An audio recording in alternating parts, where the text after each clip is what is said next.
નમસ્કાર વિદ્યાર્થી મિત્રો, આજે આપણે ભૌતિક વિજ્ઞાનની અંદર કિરણ પ્રકાશશાસ્ત્રની અંદર એ પૂર્ણ આંતરિક પરાવર્તનના જે ઉપયોગો છે એના વિશેની માહિતી મેળવવાના છે. આપણે આના આગળના પીરિયડની અંદર જે પૂર્ણ આંતરિક પરાવર્તન શું છે એ સંપૂર્ણ માહિતી મેં તમને આપી હતી કે પ્રકાશનું કિરણ જ્યારે આપણે આપાત કરવામાં આવે છે તો ત્યારે ધીરે ધીરે એના આપાત કોણનું મૂલ્ય શું થાય? વધે. એને અનુરૂપ વક્રીભૂત કોણનું મૂલ્ય પણ વધે છે. અને એક પરિસ્થિતિ એવી આવે છે કે જ્યારે આપાત કોણના કોઈ મૂલ્ય માટે વક્રીભૂત કિરણ બે માધ્યમોને છૂટી પાડતી સપાટીને શું બને? સમાંતર. અને ત્યારે વક્રીભૂત કોણ 90 ડિગ્રીનો બને અને એને અનુરૂપ આપણો જે આપાત કોણ છે એને ક્રાંતિ કોણ તરીકે આપણે ઓળખતા હતા. અને જ્યારે પ્રકાશનું કિરણ ક્રાંતિ કોણ કરતા થોડું ઘણું પણ વધારે એંગલે આપાત કરવામાં આવે તો એ પ્રકાશનું કિરણ ઘટ માધ્યમની અંદર સંપૂર્ણ પરાવર્તન પામે છે અને એની તીવ્રતા વધી જાય છે અને એને પૂર્ણ આંતરિક પરાવર્તનની ઘટના કહે છે. અને એ પૂર્ણ આંતરિક પરાવર્તનની ઘટના કુદરતની અંદર આપણે એનો ઉપયોગ બરાબર કેવી રીતે થાય છે કે નેચરલી ઘટના બને છે, પણ એની અંદર પૂર્ણ આંતરિક પરાવર્તન કેવી રીતે સંકળાયેલી છે એની ચર્ચા કરવાની છે. અને એની અંદર પહેલો ટોપિક આપણે જોઈએ છે મરીચિકા, મૃગજળ, મિરેજ. હવે બધાનો અભ્યાસ આપણને નામથી કોઈ અજાણ નથી, આપણને ખબર છે બરાબર, પણ એ ઘટના કેવી રીતે બને છે એની વાત ધોરણ 10 ની અંદર તમને આની અંદર મરીચિકાની અંદર મૃગજળની અંદર એક બીજું પણ આવ્યું હતું, લુમિન ઇફેક્ટ, જે શિયાળાની અંદર થતી હતી, આ ઉનાળાની અંદર થાય છે. જરા જોઈ લો તો મરીચિકાની અંદર શું થાય છે? મરીચિકા કોને કહેવાય?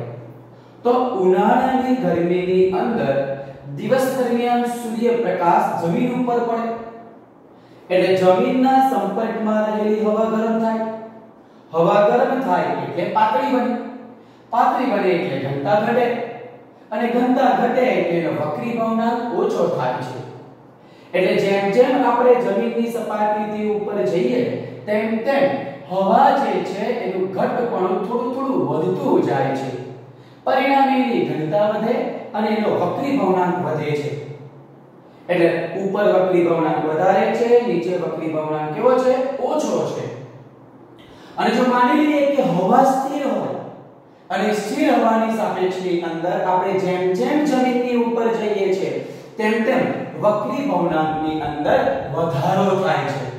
અને આ પરિસ્થિતિની અંદર માની લેવો કે કોઈ ઊંચા ઝાડ પરથી કોઈ પ્રકાશનું કિરણ સતત ઓછા વક્રીભવનાંક ધરાવતા માધ્યમની અંદર આવે છે ત્યારે આપણને ખબર છે, આપણે સ્નેલના નિયમની પરથી આપણે બે માહિતી મેળવી હતી કે પ્રકાશનું કિરણ ઘટ માધ્યમમાંથી પાતળા માધ્યમમાં જાય છે ત્યારે લંબથી દૂર તરફ વિચલન અનુભવે છે. બસ તો અહીંયા પણ પ્રકાશનું કિરણ ઘટ માધ્યમમાંથી જેમ જેમ પાતળા માધ્યમમાં આવે છે તેમ તેમ એ લંબથી દૂર વિચલન પામે છે. અને જ્યારે જમીનના સંપર્ક પર આવે છે ત્યારે આપાત થાય છે ત્યારે એ આપાત કોણનું મૂલ્ય ક્રાંતિ કોણ કરતા વધારે હોય છે અને પૂર્ણ આંતરિક પરાવર્તનની ઘટના અનુભવે છે. અને આ પરિસ્થિતિની અંદર આપણે આકૃતિમાં દર્શાવ્યા અનુસાર આ કોઈ ઓબ્ઝર્વર છે જે દૂર છે તો એની આંખમાં પ્રવેશતું આ પ્રકાશનું કિરણ જાણે કે જમીનની નીચેના ભાગમાંથી આવતું હોય અને એ જમીનના નીચેના ભાગમાં ખાબોચિયું હોય, એમાં પાણી હોય અને એમાં આ વસ્તુનું એને આભાસી પ્રતિબિંબ ઝીલાતું જોવા મળે છે અને એને એવો ભાસ થાય છે. અને એ જ ઘટનાને આપણે મૃગજળ કે મરીચિકા તરીકે ઓળખવામાં આવે છે. એટલે કેવી રીતે આ પ્રતિબિંબ તમને ઉલટું દેખાય છે આપણે બધાએ અનુભવ કર્યો છે. કારમાં જતા હોઈએ કે બાઇકમાં જતા હોય તો ઉનાળાની ઋતુની ઉપર આપણા ડામરના રોડ પર તમને પાણી જેવું એટલે ભરાવ જેવું દેખાતું હોય અને આપણને ખબર છે કે રસ્તા ધોળાવવાળા હોય તો એના ઉપર ખાડો જેવો દેખાય અને એની અંદર સામેથી કોઈ વસ્તુ આવતી હોય એનું પ્રતિબિંબ એ રસ્તાની નીચેના ભાગમાં પાણીની અંદર તમને રચાતું હોય એવો ભાસ થાય છે. ઉલટું પ્રતિબિંબ આપણે સ્પષ્ટ રીતે જોઈ શકીએ છીએ અને એ જ ઘટનાને આપણે મરીચિકા અથવા મૃગજળ એટલે આ રીતે આ કુદરતી ઘટનાની અંદર આ પૂર્ણ આંતરિક પરાવર્તનની ઘટના થાય છે જે આપણે જોઈ શકીએ છીએ. અને શિયાળાની ઋતુની અંદર આપણને ખબર છે ધોરણ 10 ની અંદર તમે ભણ્યા લુમિન ઇફેક્ટ, અને એની અંદર એ ઠંડા પ્રદેશની અંદર જોવા મળે કે ક્ષિતિજની ઉપર એ વસ્તુનું આભાસી પ્રતિબિંબ તમે જીવેલું જોઈ શકાય છે, જેને તમે લુમિન ઇફેક્ટ તરીકે ઓળખવામાં આવે છે. એટલે આ પૂર્ણ આંતરિક પરાવર્તનનો પહેલો ઉપયોગ મરીચિકા. તમે જોઈ શકો છો વિગત બુકમાં આપેલી છે એ લખી લેવાની, કારણ કે જે કંઈ પણ વિગત આપેલી છે બધી વિગત મેં તમને અહીંયા સમજાવી દીધી છે. બરાબર? આ મૃદજળ કે મરીચિકા. બીજો ઉપયોગ આવે છે હીરો, ડાયમંડ. આપણને ખબર છે કે સુરતની અંદર બરાબર એક ડાયમંડ સિટી તરીકે ઓળખાય છે, અને ત્યાં હીરા ઘસવાનું કામ કરવામાં આવે છે, કારણ કે હીરા એટલે રફ પથ્થર, અને એને ઘસીને એને ચળકાટ ધરાવતો બનાવવામાં આવે છે. તો કેવી રીતે? તો એની અંદર પણ પૂર્ણ આંતરિક પરાવર્તનની ઘટના થાય છે. એટલે હીરો પૂર્ણ આંતરિક પરાવર્તનની ઘટનાને કારણે ઝગમગતો દેખાય છે. કેવી રીતે એ જરા જુઓ. તો ડાયમંડ જે હોય છે નોર્મલી એનો વક્રીભવનાંક 2.42 કેટલો હોય છે? એનો 2.42 હોય છે વક્રીભવનાંક, સોરી એટલે 2.42. અને એના પરથી આપણી પાસે ક્રાંતિકોણ શોધવા માટેનું સૂત્ર આપણી પાસે છે IC sin 1 sin 1 n ની કિંમત મૂકી દીધી, અને એનું સાદુરૂપ આપવામાં આવે, નેચરલ સાઇન નો ઉપયોગ કરવામાં આવે, તો એના ઉપરથી જે ક્રાંતિકોણ મળે છે 24.4. એટલે હીરો ઘસવામાં આવે, એના પર પહેલ પાડવામાં આવે છે, આળા પાડવામાં આવે છે, તો એ આળા એવી રીતે પાડવામાં આવે કે એ હીરા પર જ્યારે પ્રકાશ આપાત થાય ત્યારે એના આપાત કોણનું મૂલ્ય હંમેશા ક્રાંતિકોણ કરતા કેવું હોય? વધારે જ હોય. અને પરિણામે એ હીરો તમને કેવો દેખાય છે? ઝગમગતો. શા માટે? કારણ કે હીરાની અંદર પૂર્ણ આંતરિક પરાવર્તનની શું થાય છે? ઘટના અનુભવાય છે. એટલે આ બીજો ટોપિક કે જેનો ઉપયોગ હીરો જે ઘસવામાં આવે છે અને હીરાને ઝગમગતા બનવાનું જે કારણ છે એના માટે જવાબદાર કોણ છે? તો ટોટલ ઇન્ટરનલ રિફ્લેક્શન. ચાલો થઈ ગયું. ચાલો હવે ત્રીજો ઉપયોગ પ્રિઝમની અંદર થાય છે. કે ભાઈ પ્રિઝમની અંદર કેવી રીતે ઉપયોગ થાય? તો પ્રિઝમની અંદર અહીંયા મેં બે પ્રિઝમ બતાવેલા છે. આ કાટકોણ પ્રિઝમ છે, એની અંદર તમે જુઓ આ કોઈ વસ્તુ એવી છે જે પ્રિઝમની સામે આ રીતે ગોઠવવામાં આવે, અને એના ઉપરથી આપાત થતો પ્રકાશ એ પ્રિઝમની અંદર દાખલ થાય છે, અને ત્યાં પ્રિઝમની અંદર આ જુઓ કેટલા એંગલે? 90 ડિગ્રીના એંગલે. કેટલા? આ 90, આ 45, એટલે આ કેટલો થયો? 90. આ 90 ડિગ્રીના ખૂણે એ પરાવર્તન પામી પૂર્ણ આંતરિક પરાવર્તનની ઘટના અનુભવીને આ જે એવી વસ્તુ છે એનું પ્રતિબિંબ તમને આ રીતે જીવી શકાય છે, આ રીતે મેળવી શકાય છે. એટલે અહીંયા પણ કઈ ઘટના અનુભવાય છે? આ પૂર્ણ આંતરિક પરાવર્તન. સમજ પડે છે? એ જ પ્રમાણે આ પ્રિઝમની અંદર તમે જોઈ શકો છો કે અહીં પ્રકાશનું બે વાર પૂર્ણ આંતરિક પરાવર્તનની ઘટના અનુભવે છે. અહીંયા 90 ડિગ્રી, આ 90, અને અહીંયા પણ કેટલી ડિગ્રીએ? 90. એટલે 90 180 ડિગ્રીએ પૂર્ણ આંતરિક પરાવર્તનની ઘટના થાય છે, અને તમે એ વસ્તુનું પ્રતિબિંબ આ રીતે, એટલે કે વસ્તુ જે છે એનું પ્રતિબિંબ તમે આ રીતે જીવી શકાય છે. વસ્તુ તમે આ રીતે એને મેળવી શકો છો, એની ઇમેજ આ રીતે મેળવી શકાય છે. અને ત્રીજો પ્રિઝમની અંદર આ એક ચતુષ્ફલક આકારનો, બરાબર, ચતુષ્કોણ આકારનો એક પ્રિઝમ છે કે જેની અંદર વસ્તુનું પરિમાણ બદલ્યા સિવાય વસ્તુનું ઉલટું પ્રતિબિંબ કેવી રીતે મેળવી શકાય એ અહીંયા બતાવવામાં આવેલું છે. સમજ પડે છે વિદ્યાર્થી મિત્રો?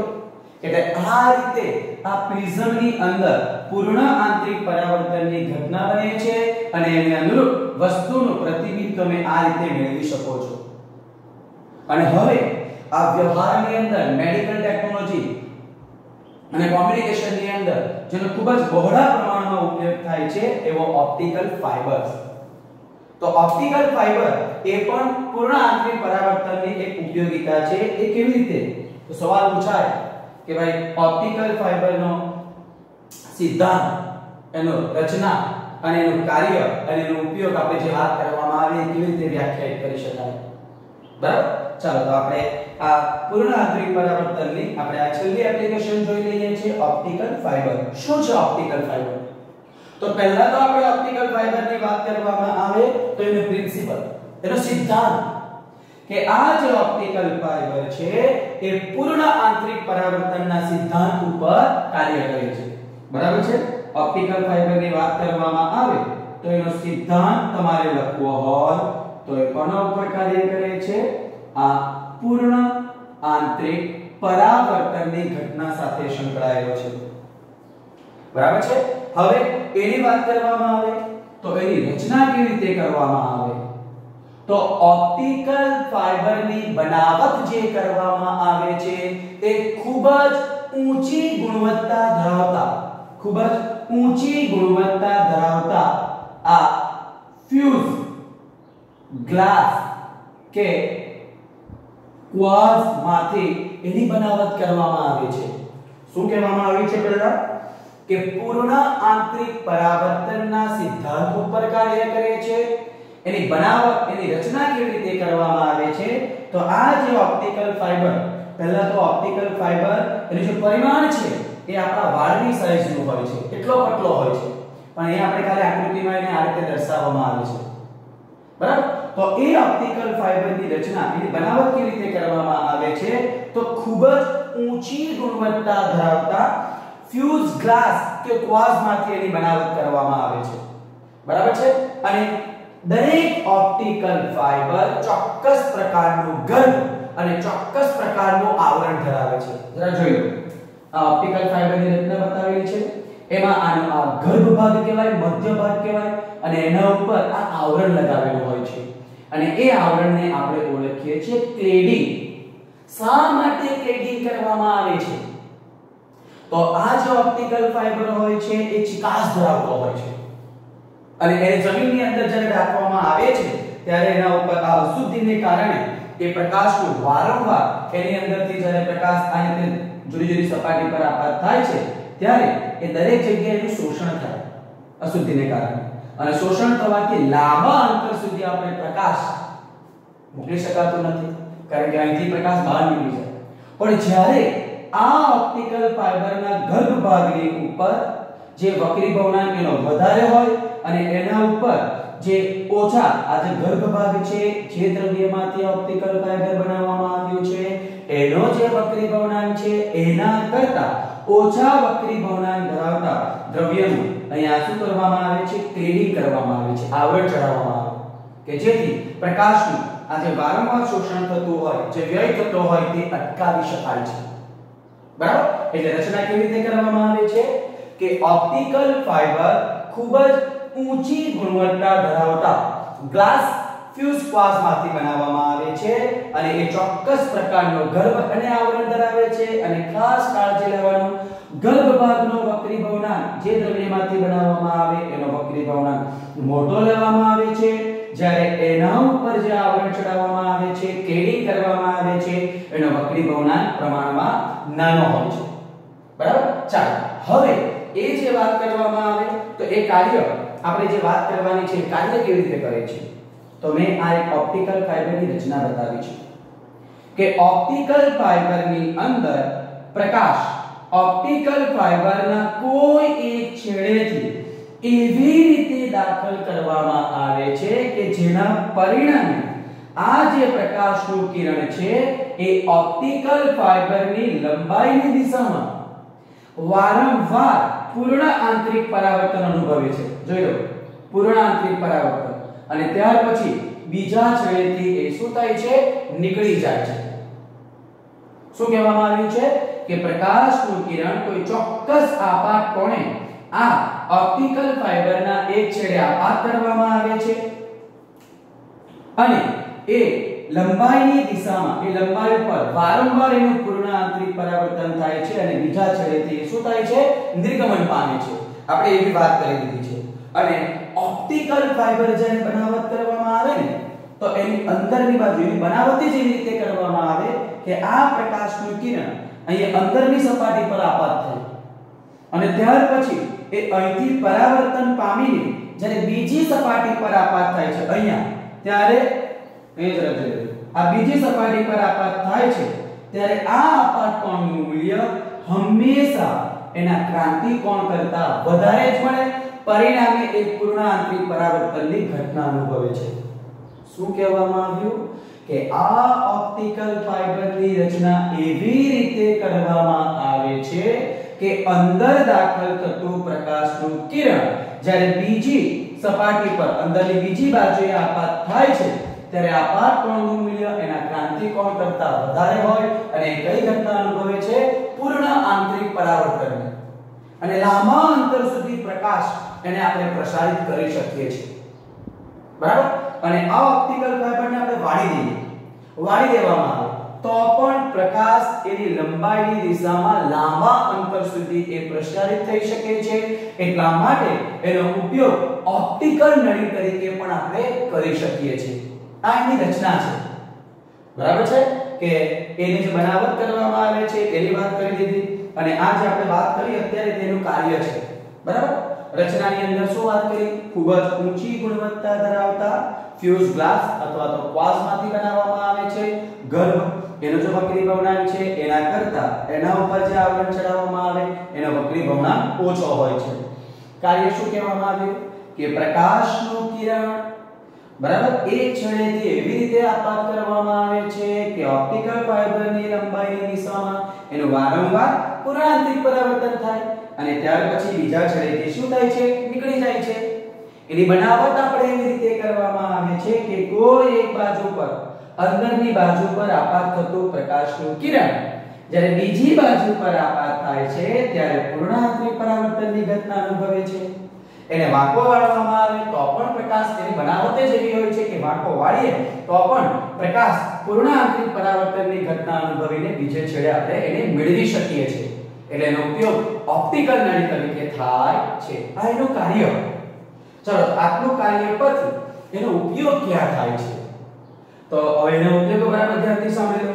કે ઓપ્ટિકલ ફાઇબરનો ઉપયોગ અત્યારે વર્તમાન સમયની અંદર રિસન્ટલી ઓડિયો અને વિડિયો કોની વાત કરીએ છીએ આપણે આ ઓડિયો અને આ વિડિયો સિગ્નલોનું લાંબા અંતર સુધી પ્રસારણ કરવા માટે ઓપ્ટિકલ ફાઇબરનો ઉપયોગ કરવામાં આવે છે વર્તમાન સમયની અંદર ઓડિયો અને વિડિયો સિગ્નલોનું લાંબા અંતર સુધી પ્રસારણ કરવા માટે આપણે કોનો ઉપયોગ કરીએ છીએ આ ઓપ્ટિકલ ફાઇબરનો બીજું ટ્રાન્સડ્યુસર આ ટ્રાન્સડ્યુસર શું છે બરાબર સમજી લો બરાબર શું છે આ ટ્રાન્સડ્યુસર તો ટ્રાન્સડ્યુસર એક એવી ડિવાઇસ છે કે જે એક પ્રકારની ઊર્જાનું બીજા પ્રકારની ઊર્જામાં રૂપાંતર કરે છે તો આ ટ્રાન્સડ્યુસરની મદદથી પ્રકાશના ટ્રાન્સડ્યુસરની મદદથી આપણે જે વિદ્યુત તરંગો છે બરાબર છે વિદ્યુત ચુંબકીય જે તરંગો છે એને પ્રકાશના તરંગોમાં રૂપાંતર કરીને એને પ્રસારિત અને ઝીલી શકાય છે આ જે ટ્રાન્સડ્યુસર છે એમાં આપણને જે વિદ્યુત સંકેતો મળે છે બરાબર છે આ જે ટ્રાન્સડ્યુસરની વાત કરીએ છીએ એક પ્રકારની ઊર્જાને બીજા પ્રકારની ઊર્જામાં રૂપાંતર કરે તો ઓપ્ટિકલ ફાઇબરની અંદર કેવી રીતે વર્ક કરે છે તો એ વિદ્યુતના સંકેતોને પ્રકાશના સંકેતોમાં રૂપાંતરિત કરે છે અને એને પ્રસારિત કરવામાં આવે અને એને ઝીલી પણ આપણે શકીએ છીએ કોની મદદથી આ ટ્રાન્સડ્યુસરની મદદથી બીજું ઓપ્ટિકલ ફાઇબરનો ઉપયોગ કરીને આપણે પ્રકાશના સંકેતોને પ્રસારિત કરી શકીએ છીએ કોનો ઉપયોગ કરીને ઓપ્ટિકલ ફાઇબરનો ઉપયોગ કરીને આપણે એને પ્રકાશના સંકેતોને આપણે લાંબા અંતર સુધી શું કરી શકીએ છીએ પ્રસારિત કરી શકીએ છીએ અને ખૂબ જ મેડિકલ ક્ષેત્રે જે આપણે એનો ઉપયોગ કરીએ છીએ કે ઓપ્ટિકલ ફાઇબરનો પ્રકાશીય નળી ઓપ્ટિકલ ફાઇબરનો કઈ રીતે પ્રકાશીય નળી તરીકે ઉપયોગ કરીને માનવ શરીરની રચનાની અંદર અન્નનળી જઠર અને આંતરડાની અંદર એનો ઉપયોગ કરીને આપણે એની અંદર આપણે એનું નિરીક્ષણ કરવા માટે આપણે ઓપ્ટિકલ ફાઇબરનો ઉપયોગ કરી શકીએ છીએ ઓપ્ટિકલ ફાઇબરનો ઉપયોગ કરીને બનાવેલી ઓપ્ટિકલ નળી કે જેની મદદથી માનવ શરીરની અંદર રહેલા જઠર આંતરડા બરાબર છે અને એની અન્નનળીની અંદર આપણે એની મદદથી આપણે એનું નિરીક્ષણ કરી શકીએ છીએ એન્ડોસ્કોપી નામ સાંભળ્યું છે મેડિકલ ક્ષેત્રે એન્ડોસ્કોપી કરવામાં આવે પેટનો કોઈ પ્રોબ્લેમ હોય તો એની અંદર આપણને પેટનો કોઈ પ્રોબ્લેમ હોય તો આપણને ઓપ્ટિકલ ફાઇબરનો ઉપયોગ કરવામાં આવે જેના એક છેડે કેમેરો લગાવેલો હોય છે અને એને આપણા મોઢામાંથી અંદર દાખલ કરવામાં આવે છે, બરાબર છે। અને જ્યારે એ પેટની અંદર શું છે એને આપણે કેમેરો અંદર છે એટલે સ્ક્રીન ઉપર આપણને એ ડોક્ટર જોઈ છે અને આપણને આપણા જે અંદર જે પ્રોબ્લેમ છે એનું નિરાકરણ આપવું થાય છે। એટલે ઓપ્ટિકલ ફાઇબરનો આ રીતે ઉપયોગ કરી શકાય છે। BSNL માં આપણને ખ્યાલ છે કે જમીનની અંદરથી લેન્ડલાઇન ની અંદર આપણે વાયરો કેબલ, બરાબર છે, આપણે લેન્ડ કરવા માટે અથવા તો આપણે GPS સિસ્ટમની અંદર આપણે ઇન્ટરનેટ માટે જે કેબલની વાત કરવામાં જમીનમાંથી જાય છે એની અંદર પણ ઓપ્ટિકલ ફાઇબરનો ઉપયોગ કરવામાં આવે છે। કારણ કે એનો ઉપયોગ શા માટે, એની બનાવટ શા માટે કરવામાં આવે? કારણ કે આ ઓપ્ટિકલ ફાઇબરની અંદર પ્રકાશ લાંબા અંતર સુધી પ્રસારણ થઈ શકે છે અને એનું શોષણ ખૂબ ઓછું થાય છે। એટલે આપણે સિગ્નલોને લાંબા અંતર સુધી આપણે મોકલી શકીએ છીએ। અને એવું જ એક ઓપ્ટિકલ ફાઇબર સિલિકા ગ્લાસ ફ્યુઝમાંથી બનાવવામાં આવેલું ઓપ્ટિકલ ફાઇબર છે। એમાંથી જ્યારે પ્રકાશ 1 કિલોમીટર સીધું અંતર કાપે છે, 1 કિલોમીટર જેટલું, ત્યારે 95% કરતા પણ વધારે સિગ્નલો 95% કરતા પણ વધારે સિગ્નલો એમાંથી પ્રસારિત થઈ શકે છે। એટલે ખૂબ જ ઓછા ભાગોનું એની અંદર શોષણ થાય છે। એટલે ઓપ્ટિકલ ફાઇબરની મદદથી આપણે લાંબા અંતર સુધી આપણે ઓડિયો અને વિડિયો સિગ્નલોને શું કરી શકીએ છીએ, મોકલી શકીએ છીએ। એટલે આ તમારો થઈ ગયો ઓપ્ટિકલ ફાઇબર। એટલે પૂર્ણાંક પરાવર્તનની અંદર આપણે કેટલા ઉપયોગો જોયા? 4। મરીચિકાની અંદર 2 કોન્સેપ્ટની વાત કરી। ઉનાળાની અંદર જોવામાં આવ્યું આમ્રગુજા જે મરીચિકા કહેવાય, અને એ જ રીતે શિયાળાની અંદર ઠંડા પ્રદેશોની અંદર જોવા મળતી લ્યુમિનિફેર કેવી રીતે થાય, એની રચના અને શું થાય તે બધી વસ્તુ અહીંયા કહી દીધી। હીરો શા માટે ઝગમગતો દેખાય છે એની વાત પણ આપણે કરી દીધી, શા માટે એના ઉપર આડા પાડવામાં આવે છે। ત્યાર પછી પ્રિઝમની મદદથી આપણે વસ્તુનું પ્રતિબિંબ કેવી રીતે જોઈ શકાય એ જુદા જુદા પ્રિઝમો માટે મેં તમને વાત કરી દીધી। અને ત્યાર પછી ઓપ્ટિકલ ફાઇબર જે પૂર્ણ આંતરિક પરાવર્તનના સિદ્ધાંત ઉપર કાર્ય કરે છે અને એનો ઉપયોગ કરીને આપણે કેવી રીતે કયા ક્ષેત્રનો ઉપયોગ કરી શકાય છે। અને ઓપ્ટિકલ ફાઇબરનો એક મહત્વનો બીજો પણ ઉપયોગ છે ડેકોરેટિવ લેમ્પ। તમને ખબર હોય તો આપણે કોઈ જગ્યાએ મેળામાં જઈએ તો આ પ્રકારની ફૂલદાની જેવું હોય અને અહીંયા આ રીતે, બરાબર, એક ફૂલ સળી જેવી હોય, આ રીતે પતલા પતલા તાર જો આપણા વાળના જેવું જ હોય, વાળ જેવું, અને એના છેડે આ રીતે તબકા હોય, આ રીતે પ્રકાશિત તબકું હોય। એટલે આ રીતે વાંકું વળી જાય છે, આ રીતે એ વાંકું વળી જાય છતાં પણ એ પ્રકાશનું તબકું તમને દેખાય છે। કારણ કે ઓપ્ટિકલ ફાઇબરની અંદર પ્રકાશ તમે ઓપ્ટિકલ ફાઇબરને વાળી દો તો પણ પૂર્ણ આંતરિક પરાવર્તનની ઘટનાને કારણે એ પ્રકાશ બહાર બીજે છેડે પહોંચી શકે છે। એટલે ઓપ્ટિકલ ફાઇબરનો બીજો ઉપયોગ છે કે ડેકોરેટિવ લેમ્પની અંદર પણ એનો ઉપયોગ થાય છે, બરાબર। ચાલો તો આ આપણો પૂર્ણ આંતરિક પરાવર્તનનો ટોપિક અહીંયા પૂરો થાય છે, બરાબર। તમે ધ્યાનથી જોઈ લો, બુકની અંદર બધી વિગત તમને લખીને આપી છે। મેં જે કંઈ પણ સમજાવ્યું છે એ પ્રોપરલી તમારા બુકમાં જોઈ લેવાનું અને લખી લેવાનું, બધી જ વિગત તમને આપી દીધેલી છે। ઓકે, તો આજે આટલું રાખીએ છીએ, બરાબર। આઈ હોપ કે તમે જે કંઈ પણ ચલાવવામાં આવે છે એ બરાબર રોજના એનું વાંચન તમે કરતા હશો, બરાબર। અત્યારે કોવિડ-19 ને કારણે જે પરિસ્થિતિ છે એની અંદરથી ઝડપથી આપણે બહાર આવી જઈએ અને એ જ ભગવાનને પ્રાર્થના કરીએ છીએ અને દરેકની હેલ્થ સારી રહે, બરાબર। સ્ટે હોમ, સ્ટે સેફ, બરાબર। આજે આટલું રાખીએ છીએ। Thank you.